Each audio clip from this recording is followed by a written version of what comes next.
creativity and a new idea. And so we try to provide the environment where that can happen. That's one of the reasons why we have a literary prize, so that we can organize ourselves to hear voices from all perspectives, from all realities, in order to better live our own humanity and build a better society.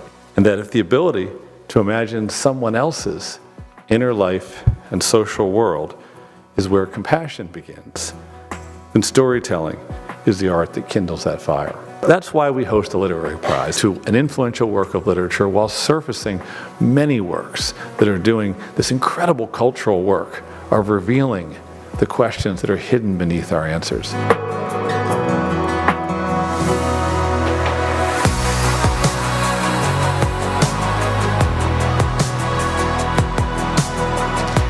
I come to town the other night. I hear the noise, then saw the sight. The watchmen, they be running round, crying, "Old Dan Tucker come to town. Get out in the way, get out in the way, get out in the way, old Dan Tucker. You's too late to come your supper." Sheep and hog are walking in the pasture. Sheep says, "Hog, can't you go no faster?" "Hush, hush, honey," the wolf growling. "Ah, the Lord, bulldog growling. Get out in the way, get out in the way. Get out in the way, old Dan Tucker. You's too late to come your supper."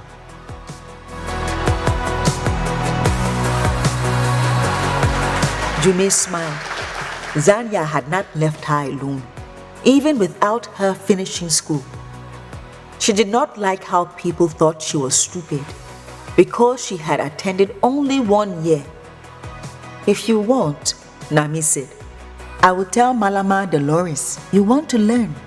She will give you books. She has many of them." "Me, I'm fine," Jimmy said. "I can help if you do not want Mamala Dolores to teach you. I'm fine, Sha." How many times did she have to be here repeating herself?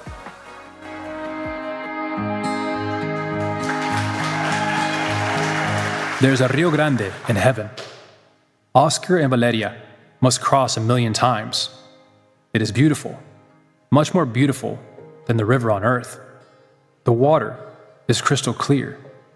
The stones in the riverbed shine like amulets. The cattails dance, bending down to touch the warm water, moving side to side so the dragonflies and bluets can zip through.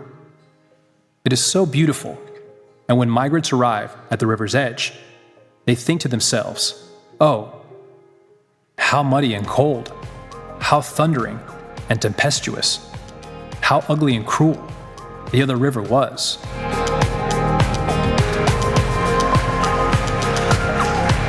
There were children, and then there were the children of Indians, because the merciless, savage inhabitants of these American lands did not make children but nits, and nits make lice, or so it was said by the man who meant to make a massacre feel like killing bugs at Sand Creek, when 700 drunken men came at dawn with cannons, and then again 4 years later, almost to the day, the same way at the Washita River, where afterward 700 Indian horses were rounded up and shot in the head.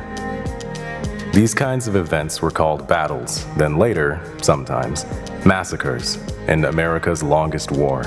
More years at war with Indians than as a nation, 313.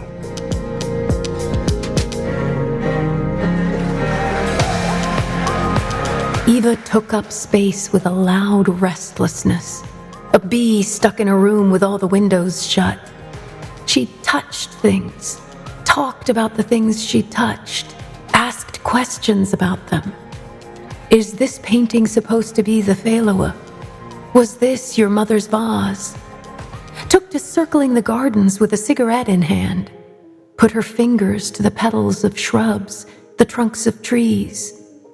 Isabel avoided her. Isabel watched her from an upstairs window. Isabel dug her nails into her wrists and breathed steadily through her nose.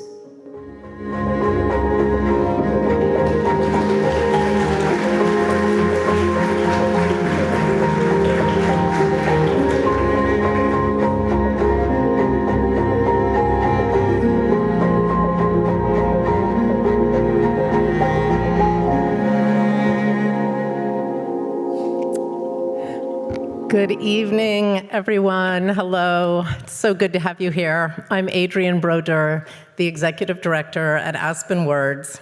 And on behalf of my colleagues at the Institute and at Aspen Words, welcome to the 8th Annual Aspen Literary Prize ceremony.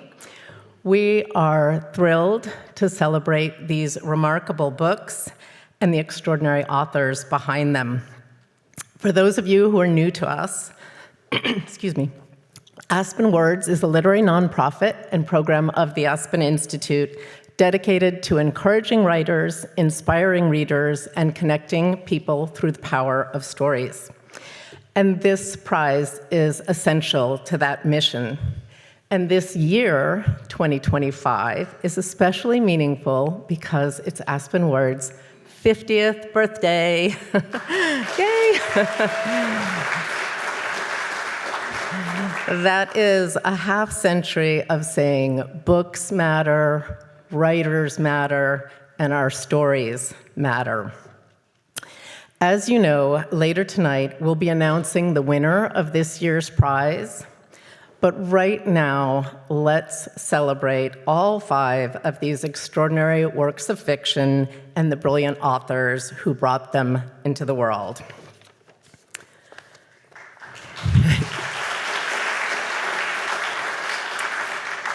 The 2025 finalists are James by Percival Everett, published by Doubleday. Before the Mango Ripens by Ava Buaj Kurian, published by Zank Books. Wandering Stars by Tommy Orange, published by Knopf. There is a Rio Grande in Heaven by Ruben Reyes Jr., published by Mariner Books. And The Safe Keep by Yael van der Wouden, published by Avid Reader Press. And we are so sorry that neither Tommy nor Yael can be here tonight, but we're lucky to have their representatives in the audience, and we know they're with us in spirit. So most of you know that this prize honors fiction that's not just beautifully written, but deeply relevant. These are stories that illuminate urgent social matters and help us see the world more clearly, because books are one of the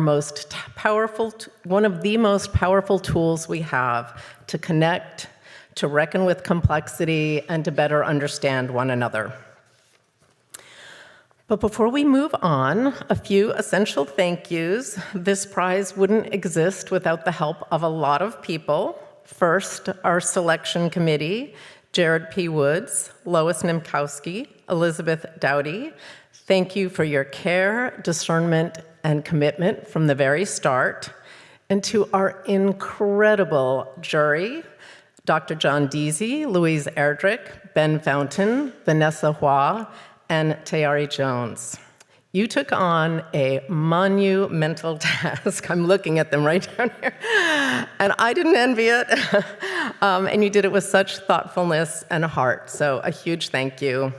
Huge thanks also to all the publishing teams for these books, editors, agents, marketing people, designers. There's so many of you, and we know what it takes to bring a book into this world, and thank you all for what you do. And finally, for everyone else, the rest of you, thank you. Whether you're here in person or online, readers are the absolute heartbeat of this prize. So, big round for all of you.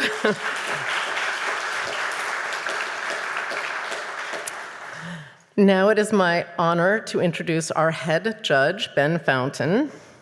Ben, yeah, more clapping. Ben is the author of Billy Lynn's Long Halftime Walk, a National Book Award finalist, and most recently, Devil Makes Three, which won the 2024 Joyce Carol Oates Prize. His work has also received the National Book Critics Circle Award, the Penn Hemingway Award, and the Los Angeles Times Book Award for Fiction. Born in Chapel Hill, North Carolina, Ben is now back in his home state after many years in Texas. Please join me in welcoming Ben Fountain to the stage.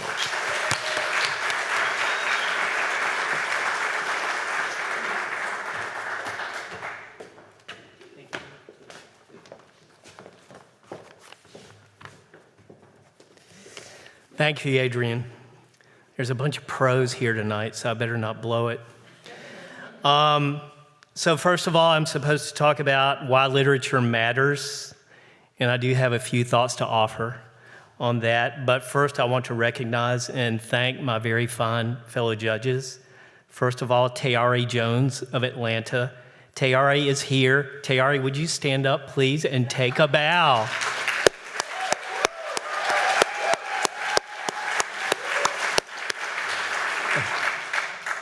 And our three fellow judges, Dr. John Dacey of Seattle, Louise Erdrich of Minneapolis, Minnesota, and Vanessa Hua of Los Angeles. It's been my great pleasure and privilege to work with all of these fine people. So let's start with the proposition, it all depends on language. Society, civilization, democracy, the entire collective project depends on the quality of our thought and expression, our ability to put words to the reality of a thing. Words whose purpose is to portray life as it actually is. That's a rare and even radical act in a time when so much of the language that's thrown at us is trying to sell us something, a product, a lifestyle, a political agenda. Language whose sole purpose is to mislead and distort, to numb us out and dumb us down. In the 1930s, Ezra Pound published an extraordinary little book titled The ABC of Reading, which is still in print, by the way. And in this book, he devotes a good deal of thought to language and its uses. Early on, he makes the basic point that a statement of words is good, that it has meaning to the extent that it corresponds with the facts. And he goes on to say, quote, "Language is the main means of human communication. If an animal's nervous system does not transmit sensations and stimuli, the animal atrophies. If a nation's literature declines, the nation atrophies and decays. Your legislator can't legislate for the public good. Your commander can't command. Your populace, if you be a democracy, can't instruct its representatives save by language." End quote. Notice that he mentions literature. If a nation's literature declines, the nation atrophies and decays. That's a bold statement, the notion that literature might be a national security issue. What could it possibly matter to the survival of a country if the novels and poetry collections that get published every month are any good or not? And if it was ever the case, is it still true today in the age of smart bombs and nuclear weapons and all the occult forms of cyber warfare? But let's go back to Pound in ABC of Reading. There he defines literature as language charged with meaning. And great literature, he says, is language charged with meaning to the utmost degree. I find myself going into a clinch whenever I hear that rarefied word, literature. For me, it conjures up visions of English professors in turtlenecks and ascots, sitting around the faculty lounge saying things like, "Au contraire," and "I beg to differ," indicative of a certain kind of fussiness that seems so far removed from life as it actually is lived. But Pound meant something quite different from that fussy stuff. When he talks about literature, he's talking about writing that gets down into the real stuff of life, all the sweat and worry and guts and sex and pain and politics of it, the down in the trenches human tumble that we're all flailing around in. Writing that corresponds to facts, to lived experience in the fullest sense. Writing that sees things as they are and tells it straight. So when Pound talks about literature or literary qualities, he doesn't mean a bunch of frills and doodads and fancy turns of phrase, but writing that's engaged with all the mess and confusion of life as it's really lived. Now everyone brace yourselves. I'm going to lay a few lines of poetry on you. It is difficult to get the news from poems, yet men die miserably every day for lack of what is found there. These lines are from a poem by William Carlos Williams, who, in addition to being one of the finest poets this country has produced, was a family doctor who practiced medicine for more than 40 years. This was a man who had a close working relationship with the most basic realities of human life. He delivered thousands of babies, saw death in 100 forms, and here he is staking a claim to poetry's fundamental usefulness, as in, people literally die because they lack the knowledge that can be found in poems. That's a remarkable proposition to put forward in this day and age, actually an outrageous proposition, that good poems, literary language can actually save lives. But remember what we mean by literary language, not the language of flounces and falderall, but language that digs down into the real stuff of life.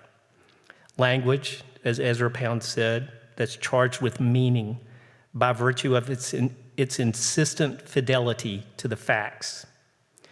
So just to come at William Carlos Williams' proposition from a slightly different angle, what do you suppose our individual prospects are for living long and happy lives?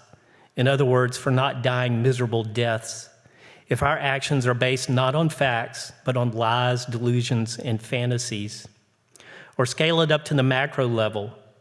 What do you suppose is the life expectancy of a country that's lost its grip on reality, whose national consciousness is based on lies, delusions, and fantasies, whose dominant mode of expression is the language of advertising, and whose population staggers around in the Walking Dead equivalent of the numbed out and the dumbed down, without the tools for seeing and describing things as they truly are?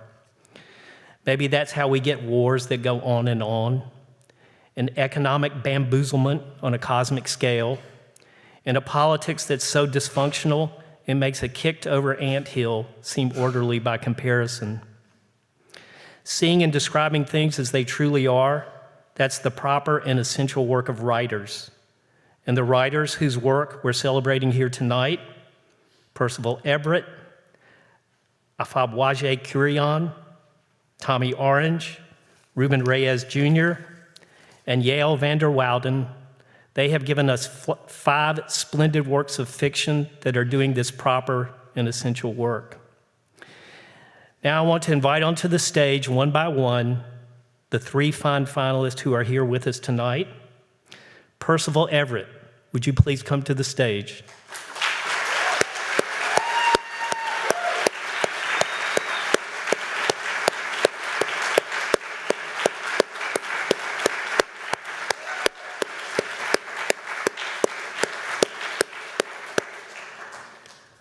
Ava Buaj, would you please come to the stage?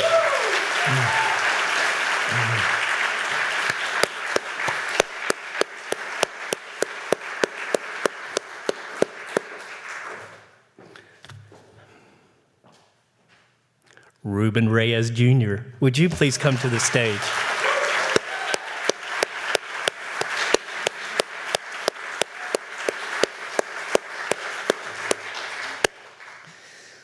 So the next order of business, these finalists are going to be led in conversation by Bilal Qureshi. But before he comes to the stage, I want to offer a few words of introduction. And so as I was becoming familiar with Bilal's extraordinary career, the soccer player Roy Kent from Ted Lasso came to mind. And you know what they said about Roy Kent? He's here, he's there, he's every fucking where.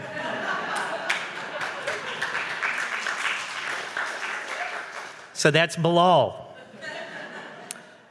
He is an independent essayist, broadcaster, and critic. His writing has appeared in the Washington Post, NPR, the New York Times, Foreign Policy, and the Criterion Collection. He wrote the column Elsewhere for the journal Film Quarterly from 2016 to 2023. Bilal's radio reporting has aired across NPR's flagship news magazines and podcasts, and on the BBC Arts Hour. Bilal graduated with high distinction from the University of Virginia and earned an MS in broadcasting from the Columbia School of Journalism. He's a recipient of NPR's Kroc Fellowship, the USC Gedde Fellowship for Arts Journalism, and the Robert Bosch Fellowship, and has served as a juror for the Pulitzer Prize in Audio and Criticism. He was born in Kohat, Pakistan, grew up in Richmond, and currently divides his time between Accra and Los Angeles. Please welcome to the stage Bilal Qureshi.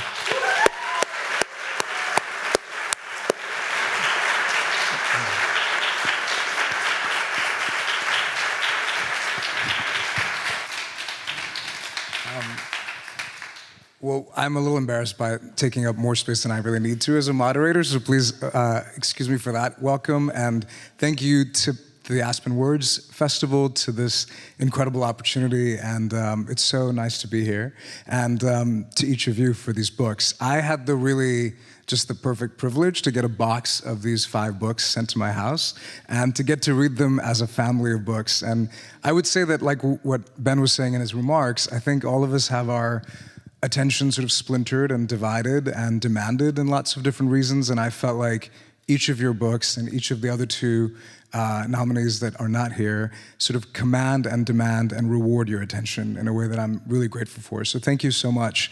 I thought, because I have sort of now do feel like they're a family of books, and so I would like for us to speak about them in sort of thematic ways. But before we do, I wondered if I could ask each of you to talk a little bit about your books individually in your own words. And I thought maybe we could do that with speaking about a character from each, if you could introduce us to a person that we meet in this book, so you can have a sense of what is sort of going on. And Reuben, I thought I'd begin with you. It's an incredible short story collection that deals with, we meet a kaleidoscope of characters, but I wondered if you could talk about one particular character that has stayed with me, which is an AI robot who is also a former father. So just tell me a little bit about this story and this character, because this is a futurist book in a lot of ways as well. Yeah, I'm a child of Ray Bradbury and Michael Crichton, so there's a lot of sci-fi in here. That story is about it's not giving too much away, about a son who pays an exorbitant amount of money to bring back his dead father, who he had a complicated relationship with. But he's brought back as this tiny little robot that at first doesn't quite seem to be his father. And you know, it's a story about grief. It's a story about whether or not we can fix the relationships with our loved ones. But I think that's such a good character and story to think about because it captures a lot of the themes in this book, which are really about, you know, how we try building human connections in our splintered world, a world splintered by borders, by capitalism, by, you know, prejudice, a lot of the themes that run through. And without being too much of a spoiler, the father in question is an immigrant father, and this story is unfolding in contemporary California or future California, where you can have a sort of mail-order dad. And you sort of are also exploring really that division between immigrant children and their parents through this Ray Bradbury-esque kind of, so talk about, you know, the thing is, I mean, in a way you could call your book an immigrant book or immigrant literature, but these are the things that you do that I think are so interesting. Yeah, it is. I mean, it's you know, most of the characters in this book are Salvadoran, but they're all different kinds of Salvadorans, right? There's the children of immigrants. There's Salvadorans who were born in the U.S. and had to come, born in the U.S., so vice versa, people born in El Salvador to come. And I think that's why I love story collections so much. It's like so many entry points for the big questions. And one of the big questions was, how do we make sense of the real life dystopia that immigrants and generations of immigrants are living through? I just had to take a sideways approach because realism was too scary for me. Yeah, and it's an incredible collection of stories that surprise you at every turn. Ava Buaj, I'd love to ask you about Before the Mango Ripens, and it opens with a character named Zanya. And if you could introduce us to who he is, when it is, and what you could tell us about him and what's happening with him, as he's one of the main characters of the book. Sure. So Zanya is a laborer. The book takes place in the 1970s in a fictional town called Rabata. And it's a town that's dealing with the presence of white American missionaries. So Zania is one of the 5 main characters that the book follows, and he's a laborer, construction worker working on the church, and he is allegedly survives, this fire that happens in his family's village. So he represents what maybe a lot of young men were going through at that time in Nigeria. It was about 11 years, it was 1971 that the novel takes place. It was 11 years after independence from Britain. And so there are a lot of people who were desiring progress. And Zania represents that ambition. He represents someone who, he's a natural orator, and he knows that he has that gift, but he's also in a place where his gift is being overlooked by Reverend Jim, who is the de facto mission leader, in Rabata. And he's one of several, then, characters who are living in this missionary kind of controlled town and trying to find out what their place is within it. Yeah. Percival Everett, your book, James, is obviously, most people know it's a response, or I suppose a book in conversation with The Adventures of Huckleberry Finn, but James is not Jim, or is Jim, but can you tell us who is James, and what you can tell us about who he is that we didn't know before? Had I known there was going to be an exam, I'm sorry. I would have studied. I have to apologize a little bit because I suffer from what we in my house call work amnesia, and when I finish a book, I forget the book. Okay. I mean, and I know a lot of stuff that happened in there, but I'm constantly surprised when people bring up particular scenes. You can be as general as you'd like. Well, James is.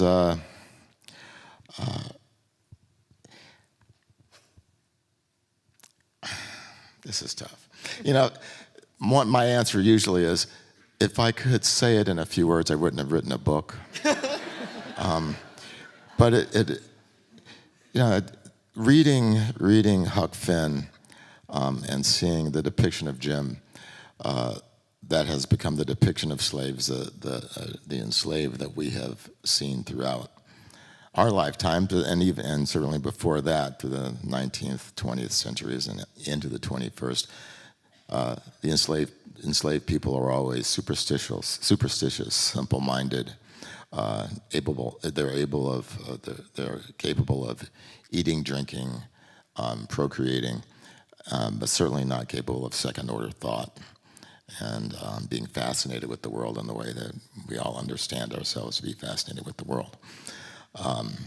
And so James and all the enslaved people in the novel represent that depiction that hasn't been present. And language is at the center of that, as Ben was mentioning, and language is always at the center of everything. But James is when I started the novel, I thought I was going to give Jim agency. And then I realized that, no, Jim already had agency. I was merely giving the character Jim an opportunity to express that agency. And you've said before in interviews, if you don't mind me, talking about something you said maybe in the past, which is that Mark Twain was not capable of writing Jim, or that this was a limit, that there was a limitation to what he could have done in terms of imagining him. And if you could speak a little bit about that. Well, I didn't offer this book up as a corrective to Twain. Twain was writing a novel about a adolescent white boy. He had been an adolescent white boy, so he had a lot of experience with that character. He had not been a black man in this American culture, and his experience with black people had been from the outside, watching the way black people were forced to behave in a culture that was hostile and deadly. What's interesting is in my reading about Twain, Twain wrote this novel without the benefit of another 140 years of so-called human development that goes back and forth throughout time. And as I viewed him, I thought, well, he was a decent person, and I think that's true. But bigotry and prejudice are so complicated that I thought, well, Twain did have fond and truly respectful feelings toward Jim and black people in general. And then I read a book by a woman named Carrie Driscoll about Twain's attitudes toward Native people, which was nothing like my thoughts of his reaction to African Americans. And he fairly hated Native people. So I haven't pulled back on my respect and admiration for Twain as a writer, but it has complicated my understanding of human bigotry and prejudice. From that, I want to actually come back to each of you to ask about the writing process for these books, because, and I'll sort of stay with you, Percival, for a second, which is that I've read Huck Finn 15 times back to back. Is that right? To start working on James, and the origin of it was as simple as you were playing tennis, and this idea came to you. Is that also correct? Well, who knows where ideas for books come from? I was playing tennis, and I was probably a self-defense mechanism trying to not think about my last shot, which was horrible. But as I watched the ball sail out of the court, I actually did think, I wonder if anyone has ever told Huck Finn from the point of view of Jim.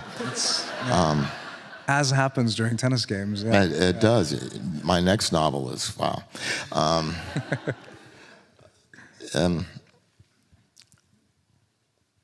Yeah, it's where stories come, and I know that you guys feel the same way. They come from anywhere, and they come suddenly, but they come suddenly after, in my case, 68 years. That's how it works. And Ava Buaj, can you tell us about this novel and how long you worked on this and what the origins of it were, and also going to this time in Nigeria that you haven't necessarily lived in or known personally as intimately as you make it so immersive, so just about that too. Yeah, thank you. So it actually came from a short story that I was writing called American Wife that took place in the 1990s and took place in the US. So clearly I took a long route to get to before the mango ripens. So it started that way, and I was really interested in the background of Henry, who was the protagonist in American Wife, and so I started kind of digging into his history.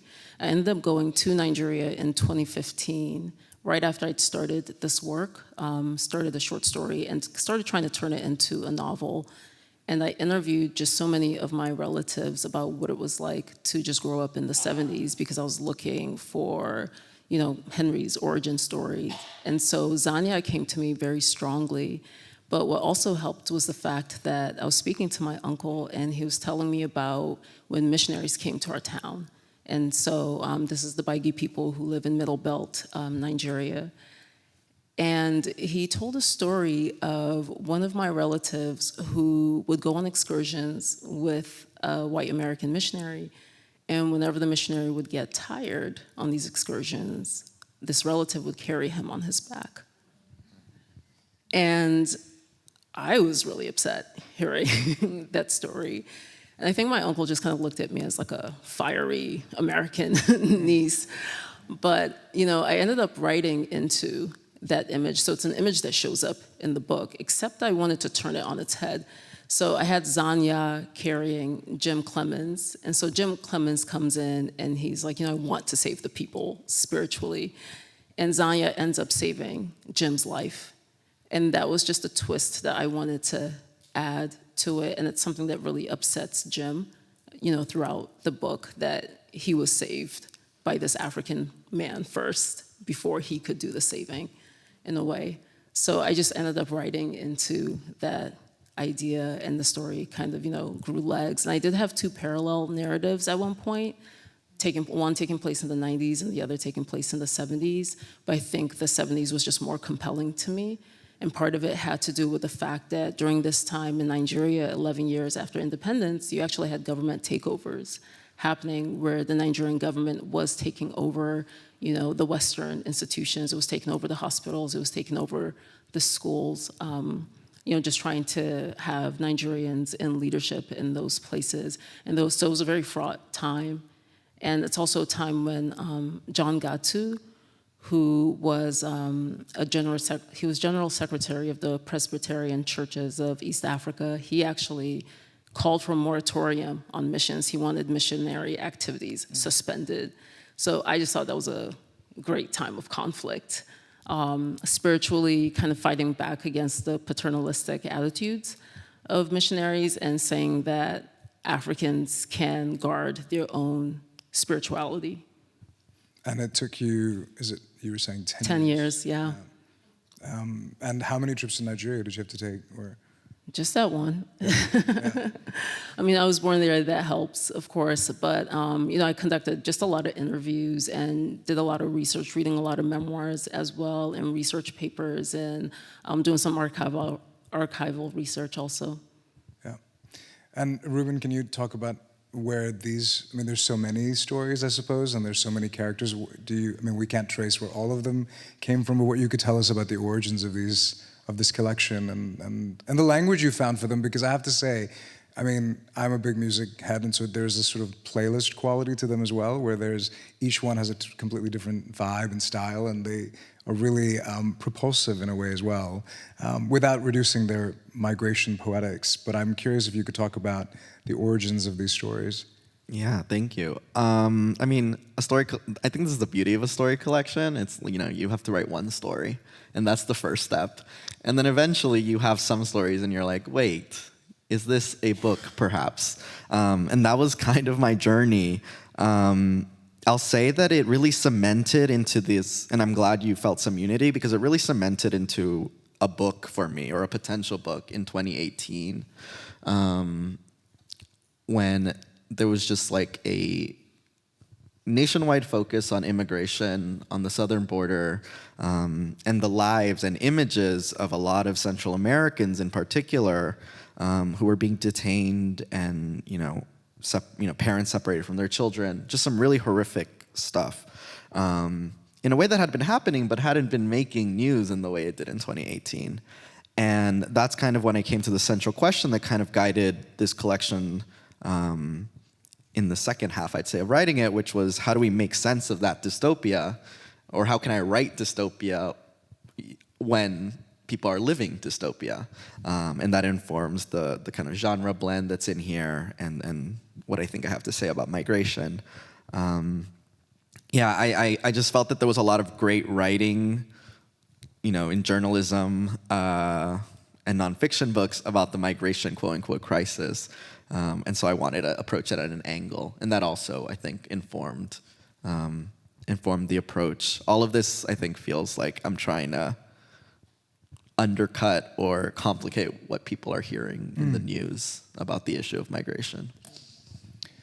Before we sort of get into what perhaps some of the questions I had about the books together too, I have to say a humble shout out to the mango, which is getting quite a lot of representation in 2 of these books.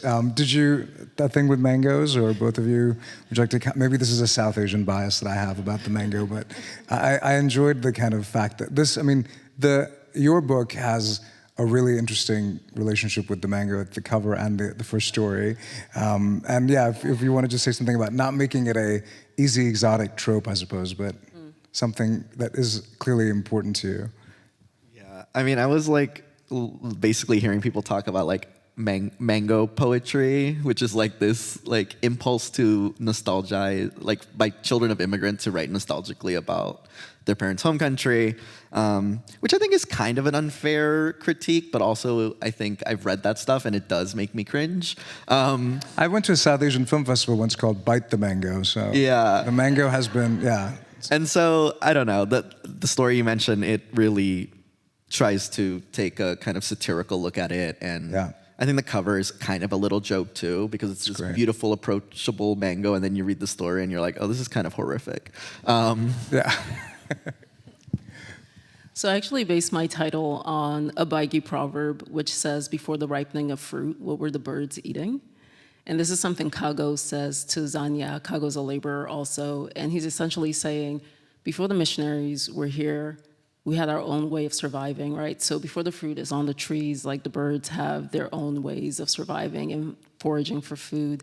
So that's where that ended up coming from. And I chose mango because I really did want to have this kind of nod to the global South. And I've had people say, oh, I picked up your book because it had the word mango in it.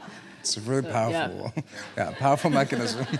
I want to ask about this award and the focus on not only works of enduring literary value, but works that ignite conversations that make us think about things that are happening. Ruben, you referred to kind of what was happening in 2018 and kind of what the book is sort of an angled way of thinking about it. Percival, if I could begin with you about sort of what you make of this idea of, I mean, maybe you would disagree and I'd be happy to hear that too, but about books sort of igniting conversations, inspiring conversations, making us think about issues. How do you feel about that burden on fiction? Well, first of all, books and art and politics are inextricably bound together. You cannot separate them. They don't exist in space. They exist in a world. Literature, paintings, music. In fact, if the politics is missing, that's the political statement, and you can pretty much turn away from it anyway.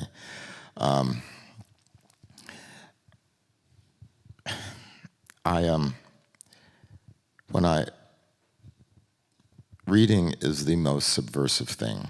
I've said this 1,000 times, but I now feel like a broken record. Is the most subversive thing we can do in this culture. This is why people ban and burn books, because they are afraid of you reading. And it's not even second. Writing is not the second most subversive. The second most subversive thing is belonging to a book club. Because it's reading. And because there is then discussion about the work. I don't matter, really. Once the book is made and it's out in space, it's going to mean what it means because of what the reader brings to it. What I meant doesn't matter, even if there was something you could trace to me about meaning, it doesn't matter. Books are scary to fascists because no one can see what's going into you. Even if they're reading over your shoulder, and they are, they don't know what it means to you. You make all the meaning and everything that's important, and you learn to think. When you read and construct, and you are constructing the stories, and you do that, you are creating a world, and you're doing it in a critical way, which means that you can then take that ability to criticize to the rest of your life. That's why art, and because it's attached to language or literature, is so important to us. And in real time, the spirit has moved the sign there on the podium too. So, yeah, no, it's beautiful. I mean, I'm curious for each of you too, how have you been thinking about the moment in which you're writing and what it means to have your language be read in this way, that what Percival was referring to, and kind of that not only responsibility, but perhaps that flow that you have, that you're in real time with what's happening around us. Ruben, would you like to start? Yeah, I can start. I I mean, I think a central question when I was writing this book was, how do I write a book that is kind of fearlessly political and captures what I wish we did more of, which is talk about systems? Like, how do you balance that with the fact that one of the big gifts of fiction is access to someone else's brain, someone else's life, the individual experience? And those things felt in many ways at odds with each other when I was writing this book. And so the middle ground I kind of found and kind of strove for was these kind of high concept stories that, you know, either metaphorically or allegorically have something to say, but do contain, if not fully real characters that are pretty close to life, and do the kinds of things that I, you know, loved reading literary fiction for, right? That kind of deep interiority into the lives of others. Yeah, I don't know. I think about this story all the time. I think about Metamorphosis by Kafka, which is one of my favorite pieces of literature ever. And I love that it's the most bonkers, ridiculous, weird thing, but it's a story about how hard it is to wake up and go to work, right? And I think that's like one of the many people I turn to try figuring out this balance between a really clear, kind of clear-eyed message and the texture that makes fiction so enjoyable and important. Yeah, I mean, I don't think I started off, like, you know, obviously trying to write this political novel, not starting off with American Wife in the 1990s, but when the character of Zanya came to me, and I started to think about the fact that, you know, he was so angry when he came to me, very angry about his body being used for labor and his intelligence being overlooked. And so that's when I started to kind of dig further into just missionary influence and, you know, specifically with the Baigi people. And I started to see just the complexity of what it means to be Black and African and Christian, you know, and I felt like what I'd seen before was, you know, Africans actually either depicted in a way where they have this hostility towards Christianity, or they're incredibly angry about the weaponization of Christianity, rightfully so, or they were obsequious to, you know, the European forms or Western forms of Christianity. And so I was actually interested in the complexity of faith and the complexity of having characters who might reject the way that it was brought, but might actually have an authentic experience with Christianity. So that was something that was really interesting to me that I just felt I hadn't necessarily seen before. And so starting with character kind of led me that way.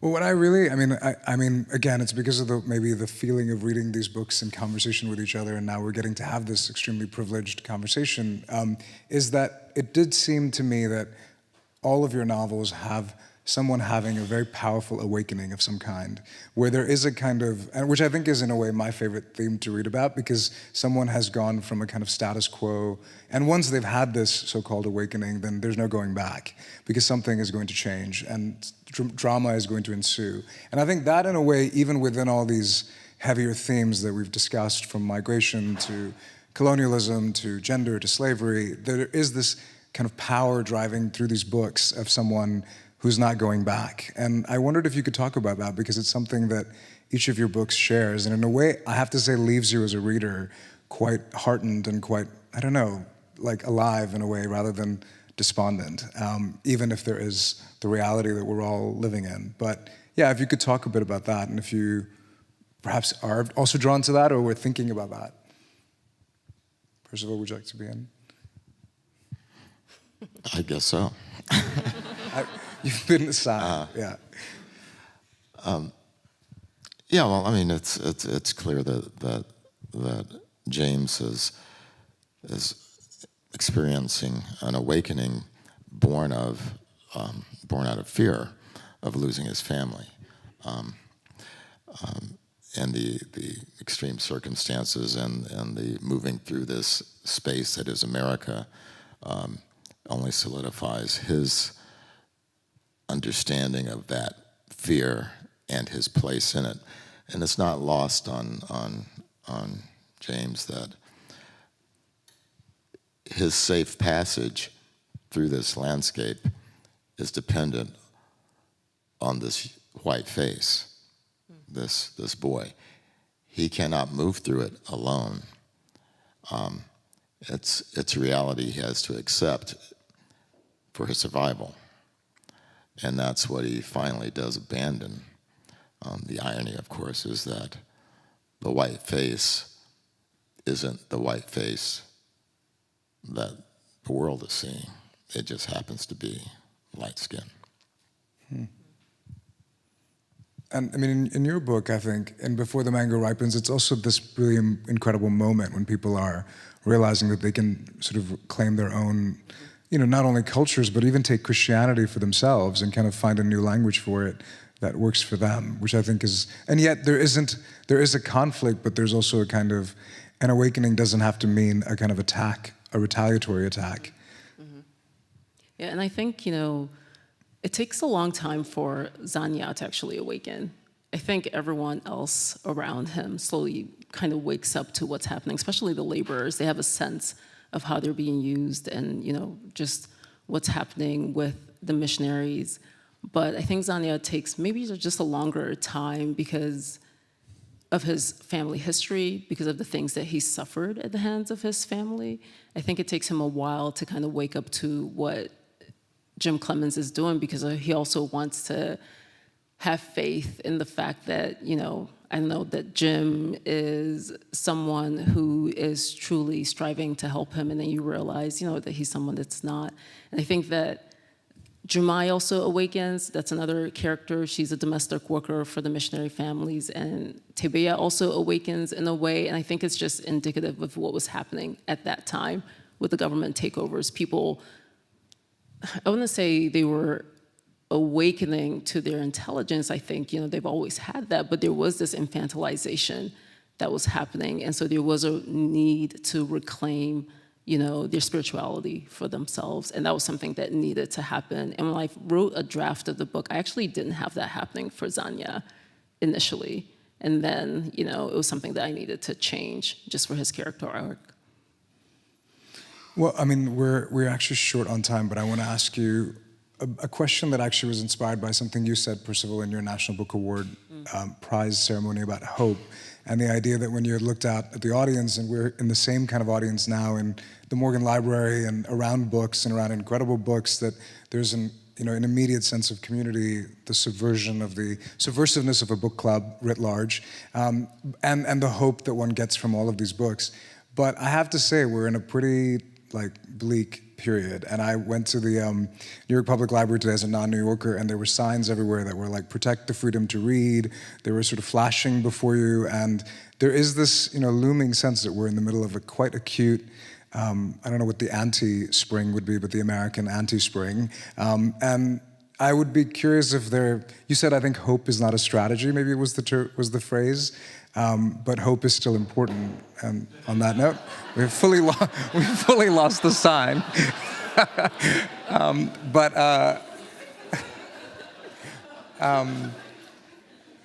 Okay, so I guess the sign isn't giving us hope. But yeah, what maybe we could each of you could say something about maybe what. Feeling hopeful or feeling the hopeful ability to create, because I feel like creativeness or creativity demands that too, that you can still imagine another reality. So how are you kind of channeling that if you are feeling the weather that I think all of us are? Ruben, would you like to begin? Yeah, I'll answer with a half-craft answer, which is that when I was writing these stories, right, there's a lot of really heavy topics covered in the stories, but I also wanted them to be playful and a little ridiculous and fun, because that's what life is. It's that balance. And so thinking about the endings, even when we end on a pretty tragic or difficult or harrowing note in some of these stories, I always needed there to be an escape valve for the characters, right? One relationship in the story that could potentially save them down the line, or, one potential, path for them after the end of the story where they do get to live a relatively happy life. And that's kind of how I feel about life in general, right? Because I do think that, there are hard times but there's always that possibility of hope. And so I think that is, it's part of the ethos of the collection, I think. Balancing the light and the dark, because I do really feel that that's how life is. I think for me, it's just the creative process that brings hope. I know people say, like, how can you write? People have asked this before, how can you write in times like these, you know, whatever might be happening. But to me, to get to actually, I don't know, create a world of your own is pretty hopeful. To allow whatever you want to happen in this world, you know, is pretty hopeful. So that for me is just what brings me that kind of hope. We're fucked.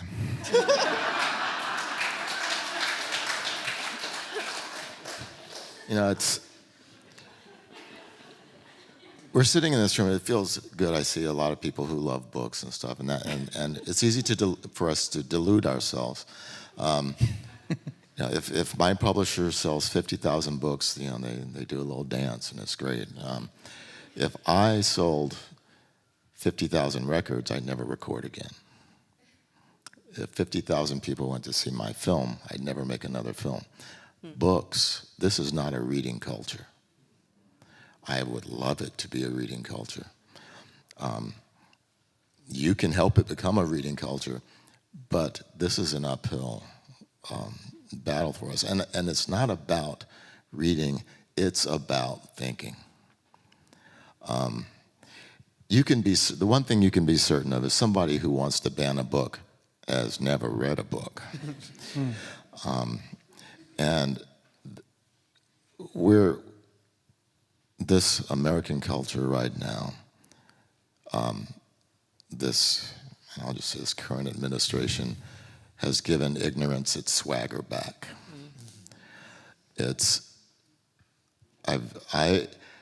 I never thought that I would long for those intellectuals of the Bush administration.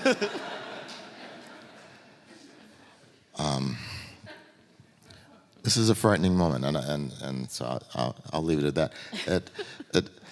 The clowns are running the circus, and we need some strategy. Well, on that note, you're welcome. I was trying to leave it. There will be a ceremony now, but thank you so much to each of you. It's been a privilege to get to share the stage with you and to read your books. So thank you. Thank you.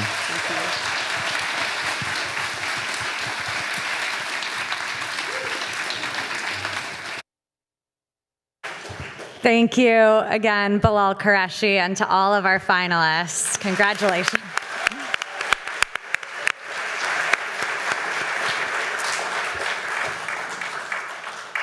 I'm Carolyn Torrey, and I'm honored to join Adrienne to announce our 2025 prize winner. But first, we have a few very important people to thank for making tonight's event possible. Thank you to the entire Aspen Words team behind the scenes, and yes.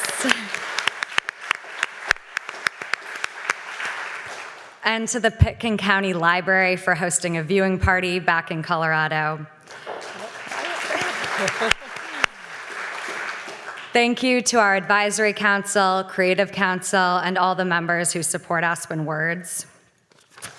And thank you to our event sponsors, Brent and Belinda Johnson and Peter Rigby, for making it possible for us to host this event free of charge and be in this beautiful space at the Morgan Library. All right, I'd like to invite our head judge, Ben Fountain, back up to share with us the jury's decision.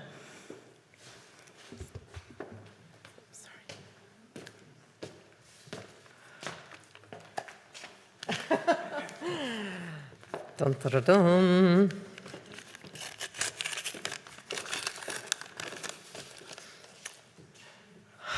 The moment you're all waiting for. And the winner is Tommy Orange for Wandering Stars. And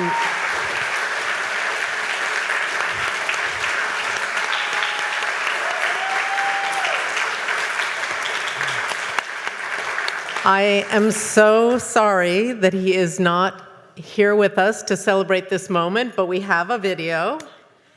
Yes, the finalists who couldn't join us tonight did pre-record some remarks just in case, and so we'll hear from Tommy directly now on the screen. Good evening.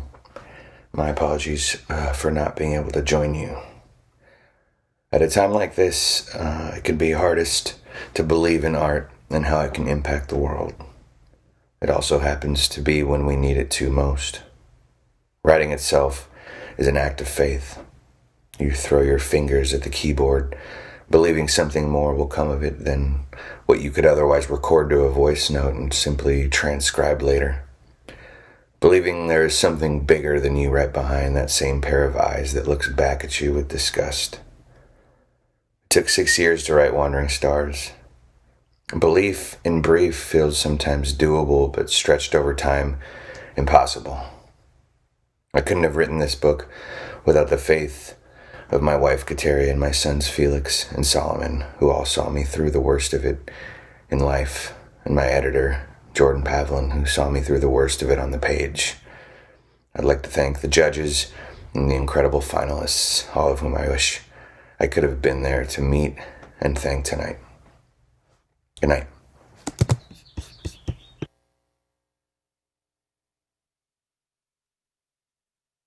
Thank you, Tommy, and congratulations. And I'd like to invite someone from the Wandering Stars publishing team up to accept on his behalf.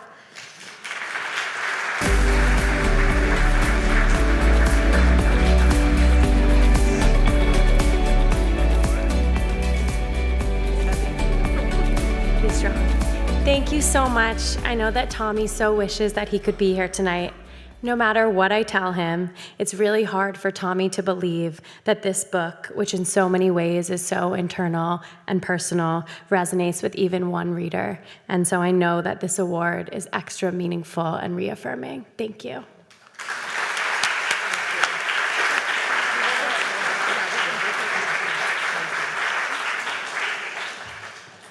All right, everyone, please join us outside in the lobby for some refreshments, and the finalist books are all available for purchase. Thank you for joining us.